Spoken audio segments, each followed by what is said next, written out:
welcome to NAB 2011 and welcome to the Autodesk booth. My name is Bill and I have the pleasure to welcome to the stage Mr. Vico Sharabani. Hi, Bill. How are you, Vico? Very good, very good. It's been a good week? Yep, a very nice week. Good, good. Well, Vico is a longtime friend and a longtime Flame artist, and we really appreciate him coming out to Vegas this year. The fun thing about Vico is he's done a lot of presentations with us in the past, including our big user group with like 2,000 people. I think it was in 2005. You had a huge response to some of the examples that you're going to actually kind of reintroduce to people who never saw that presentation. But before we get into that, I wanted to ask you a little bit about what you've been up to, recently, because I know you had some changes in your life. Yes, I have a new boy. A new boy. That's a big change. Yeah. No, but professionally, after 12 years of being a partner at Rhino FX in New York, now I'm independent visual effects supervisor. Okay. And doing things slightly differently, and different projects between freelancing and the direct-to-client or consulting.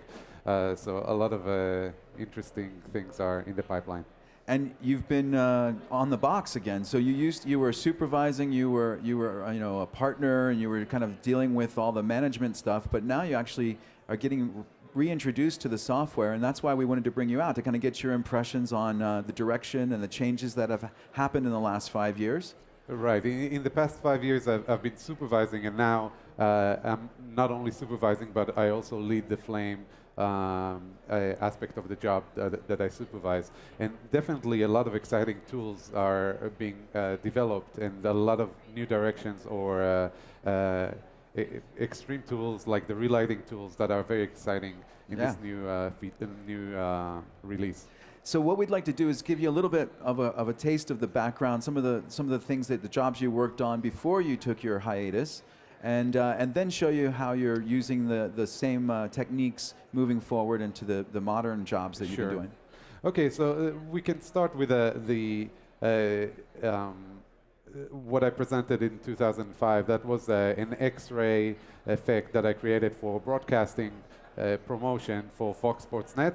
It was called Look Inside the NHL, and the idea was to create the X-ray effect of hockey players in action. At that time, I didn't have the budget nor the schedule to create a full 3D rig, and I had this idea of creating a 3D effect of X-ray within action.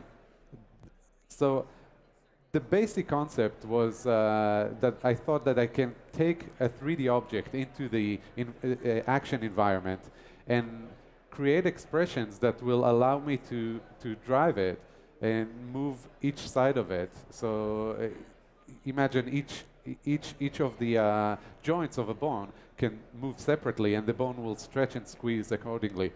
I also added an expression to have a rotational function into that motion to complete the 3D illusion. That was the basic concept, and it was based on a very simple mathematical equations. And my idea was that if I can take that and apply it to a full 3D skeleton, then I might be able to do something really unique. So we can take a look in here, the basic setup. Again, you can see how the motion is being, how the bone is being stretched and squeezed. And in here we can see the full skeleton that I brought into action and started rigging that, and each one of the axes moves a separate part of the body. Right, so it's a full human IK rig that you built inside action. Yes, it's not IK, it's actually something that did not exist back then in computer graphics. I thought it was a clever idea. It appeared to be a breakthrough in computer graphics because it doesn't rely on the usual structure of a rig. And here we can see the basic process of how I worked with that. I basically positioned roughly the 3D model over the live action footage. And after doing that approximately, I started moving each one of the joints to its right position. The bones stretched and squeezed while I was doing this, but return to their original proportion when I completed this task. And that was by far the fastest way to achieve 3D posture and match it to a live action footage. The rig was one part of the innovation of this process. At that time, we didn't have shaders or extensive lighting tools in Flame. Which we do now. Yes, you do now, and I'm definitely excited to see and play with those. But what I did is I took the raw render from Action and started color correcting it and apply some sparks to it until I got the desired look. This was the proof of concept again. I took this raw render out of Action, inverted it so it got me close to X-ray look, and started color correcting together with some edge detection and glows and grains and whatnot.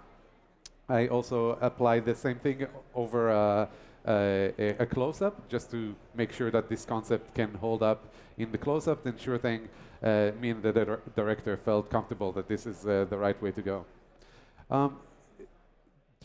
Throughout this spot, there were actually many different objects, and some of them were 3D design pieces. In here we can see a few elements that I brought in from a car commercial that we just finished at that time, and I brought them to Flame. It's very important to explain that these are actually 3D objects that are being animated within Action, and I can have all the capabilities that I talked about and move them around and see them from any point or any angle and animate them. The same thing applied in here, and I took the raw render and color corrected it and got to the look again that we established before. So that was a pretty impressive way to use the 3D environment within Action. But a lot of people told me, you know, this is extremely impressive, but what do we do with the 3D environment on a daily basis? How can this environment apply and be valuable for our daily life? So I brought in a couple of examples from my latest projects just to show how I use the 3D environment on everyday situation. And this commercial that we're going to play back now comes from Mass Market in New York. It's a really talented group of people there. Yes, Mass Market, extremely talented. So let's look at this and then we'll come right back. Oh, look at Kyle Busch out there. Yeah, he is all over the track. I mean, what has gotten into him today? Oh, that cannot be good. Oh, unbelievable. Whoa, look out. Wait a minute. Is Kyle in reverse? Yeah, you don't see that every day. Okay, that is bad driving. This is not like Kyle at all. Are we winning? I thought you were looking. M&M's makes race day more fun. What is Kyle thinking? So obviously in here we don't have design elements. We have more of a photorealistic compositing, and we can take a look at what the scenes are being built out of. The smoke, the sparks, the cars are populated, the people in the stands, the colors of the grass, etc. All are being built within Action. So let's take a look. Let's take a look at for a second on this setup. Yeah, so at first when you see that scene, you think, okay, well, what did they really do? Maybe they had the smoke coming out of the back of the car, but actually literally everything was replaced in the scene. That's correct. So everything is really accessible within the Action setup. I can move cars that I just populated in order to make the scene a little bit more exciting, get them closer to the hero car. I was waiting for renders from the CG passes of the crowd just to fill up the stands.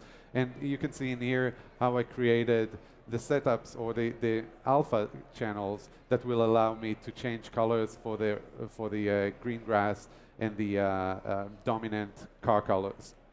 So, but more than that, in this particular case, when I was waiting for the CG passes to come, I looked at the scene and I said, okay, what are the things that will allow me to make the scene more exciting? So obviously you saw that I brought in a couple of more cars to make it more dynamic.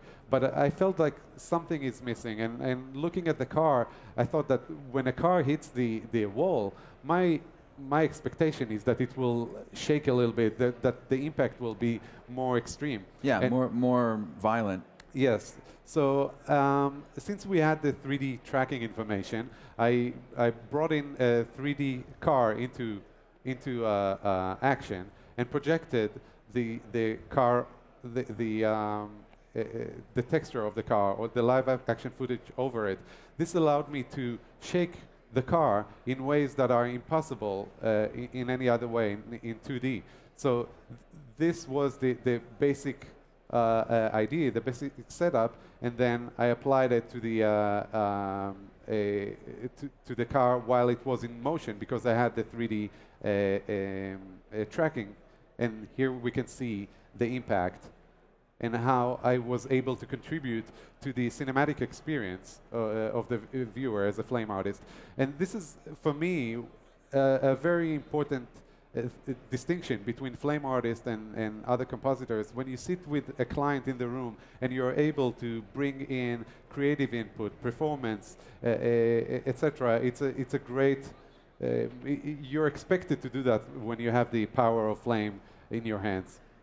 Yeah, so that was a good example using the projection, but we want to show you another really important commercial that Vico worked on, and one that we've been using for our demonstrations as well. This one's from PSYOP, and it's for Passat, and I think you'll be impressed with not only the style and the look that you generated, but also the techniques here. Sure. We had the idea of the world's most efficient engines. The idea of headlights more intelligent than ever. And the idea of assistance systems that are the most innovative yet. Well, then we had one or two additional ideas.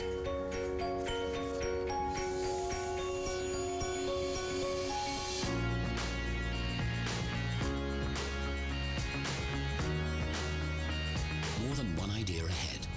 The new Passat.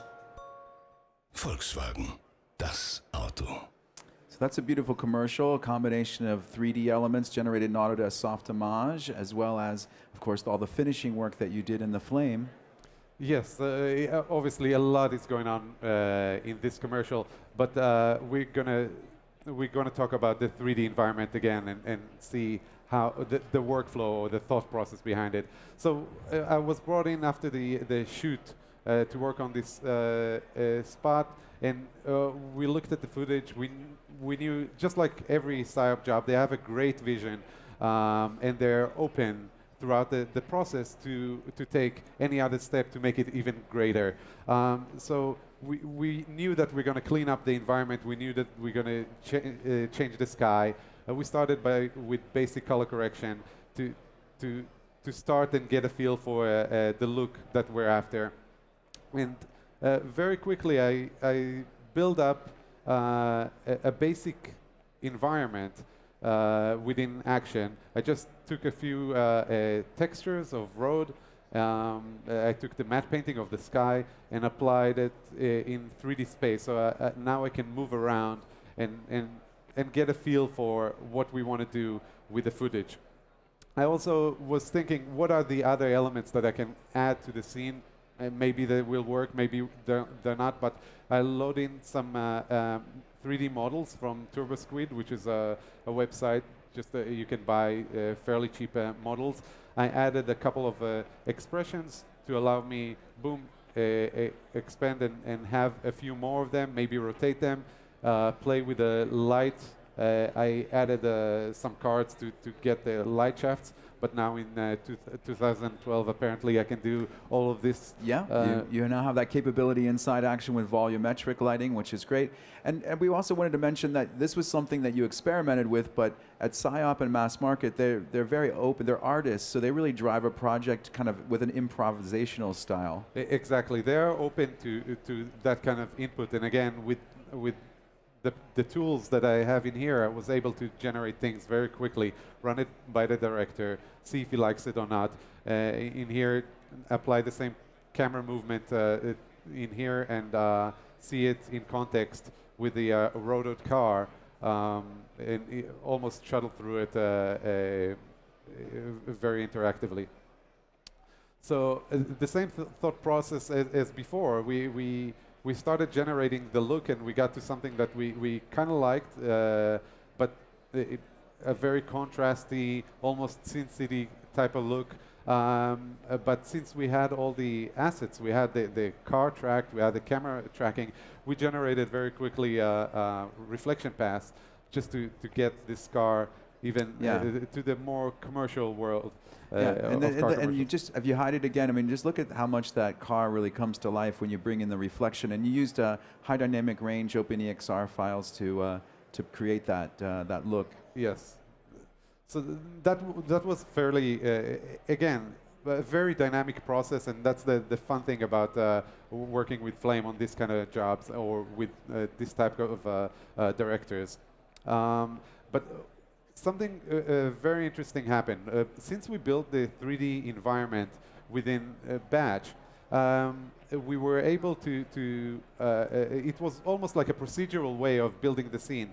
And on this particular spot, all the things that you've seen right now was the wagon, the station wagon car. But we also had another version that we needed to create, which was the limo. You can see in here that the limo has a totally different camera movement, but it's the same proximate environment. So usually you would plan for doing the one version, which is the wagon, and then spend approximately the same amount of time on the second version, which is the second car. In this particular case, all we had to do is replace the camera information and bring in the new rotoed car, and we had the same setup basically built for the second car. Yeah. So again, that going to the trouble of recreating that entire environment in 3D space allows you that flexibility to then just reinsert another asset and just make your adjustments, and you're done. Exactly. That's great. Now, there was another thing that came up, which I thought was worth mentioning in this demonstration, which is around, again, the lighting that Vico kind of created manually, if you will. And it really helped sell the shop because it made the car really feel like it fit into the environment. So why don't you tell us a little bit about this last shot? Yeah, so one night taking a cab, I looked at the shadows that were casted on the highway. And when we passed next to the lamppost, obviously the shadows stretched and contract. And you can see in here an example of the way that the shadow moves. That's something that I observed the car. I wanted to create that, but I didn't have real shadows. I couldn't do that within Flame. Not at that time. Okay, now I can again. But at that time, I was looking for a hack that will be very quick and simple. And my idea was to go to the CG guys and request a pass of a linear move of the shadow from one side to another. From the top. Yeah, looking down at the car, it's just one linear move of the car stretching. I took that on the desktop, obviously played a little bit with it, dissolved it to itself. Time warped it. Prepared that kind of element, and all I had to do was lay it down on the ground. Because remember, I've been working in a three-dimensional environment, so all I had to do is lay it down on the ground below the car, and here we can take a look at that. Oops, something is off in the setup. But you get the idea. It's just the element is on the ground and is tracked with the camera information that I had previously for the scene anyway. Well, that's a really great tour of that commercial. I think it's an excellent example of all of the beautiful work that they do at PSYOP and what you really brought. I'm sure PSYOP was really pleased to have you back on the Flame after a little bit of a hiatus there. Do you want to play the spot down one more time? Sure. I'd like to just look at. I see Alex Frisch just walked in, and I want him to see this final that Vico created. We had the idea of the world's most efficient engines. The idea of headlights more intelligent than ever. and the idea of assistance systems that are the most innovative yet. Well, then we had one or two additional ideas.